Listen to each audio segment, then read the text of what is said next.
Bienvenue à tous, j'espère que vous vous portez bien. Donc dans cette vidéo, on va corriger un exercice d'application qui porte sur la tension électrique. Donc voilà l'énoncé. Je vous conseille de mettre pause sur l'énoncé et vous pouvez ensuite poursuivre la vidéo pour comparer vos réponses avec les réponses que je vous propose. Donc on commence.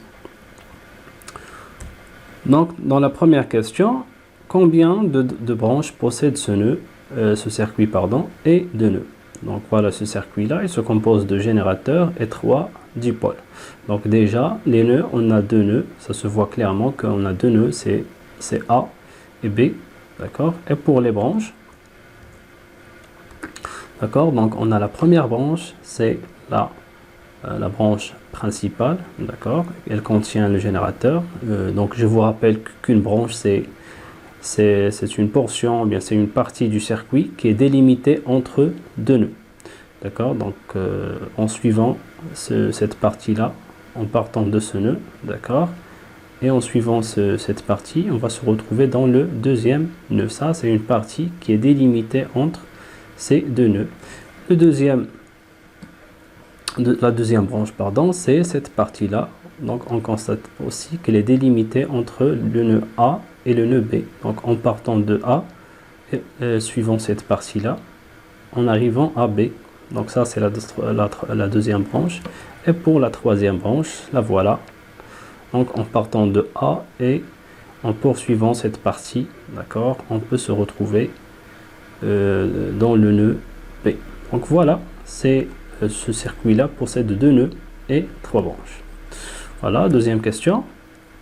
Après, on vous demande de représenter les tensions UPN, UAB et UBN. Donc voilà mon schéma. Donc je vous rappelle que la tension électrique est représentée par une flèche, d'accord, et une astuce pour représenter une tension, toujours la flèche doit pointer vers la première lettre. Par exemple UPN, voilà UPN, la première lettre ici c'est P. Donc ici la flèche doit pointer vers P. Donc c'est-à-dire on va le mettre comme ça. Donc voilà la pointe de la flèche, elle est orientée vers P, ça constitue la tension UPN. Et pour la tension UBN, donc c'est la même chose, UBN il va pointer vers la première lettre qui est B ici. Donc voilà, la flèche pointe vers B, d'accord. Donc je vous signale ici que ce nœud là, d'accord, ou bien ce point là est identique dans toute cette partie là, car le potentiel ici est identique.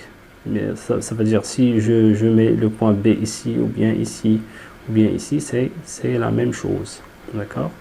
Donc voilà UBN. Et la dernière tension UAB, donc toujours la pointe, d'accord, de la flèche vers la première, pardon, ici la première lettre, d'accord.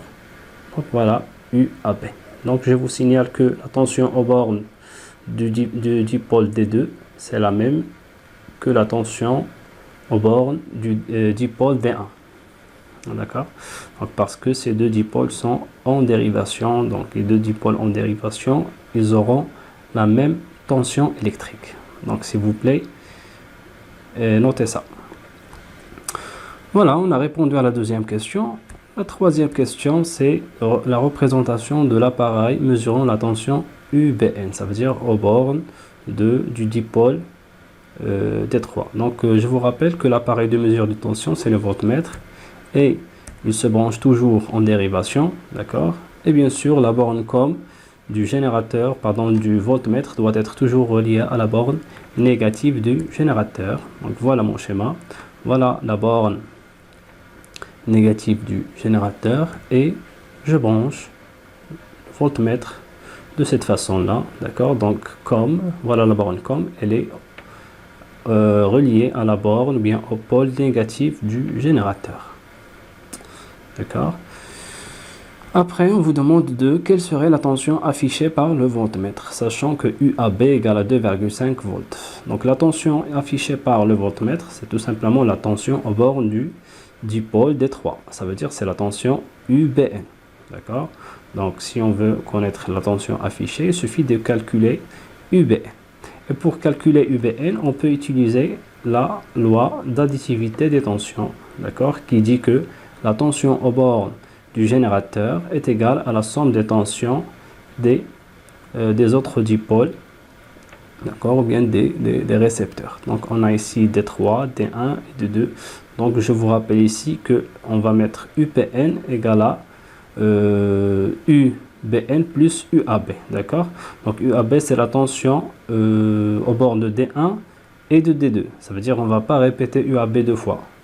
Même si on a ici deux dipôles, les deux dipôles ils ont la même tension. Ça veut dire on peut considérer cette boucle là, d'accord. Donc on va dire par exemple UPN égale à la tension aux bornes du D3 plus la tension aux bornes de D1. Ou bien on peut considérer cette boucle là et on dit que UPN égale à la tension aux bornes de D3 et la tension aux bornes de D2. D'accord. De toute façon la tension aux bornes de D1 et de D2 c'est la même chose. Voilà. Donc UPN égale à UAB plus UBN. Et on isole UPN, on va se retrouver avec UPN moins UAB. Et bien sûr, après l'application numérique, on trouve que UBN égale à 3,5 volts. Voilà, qui est la valeur affichée par le voltmètre.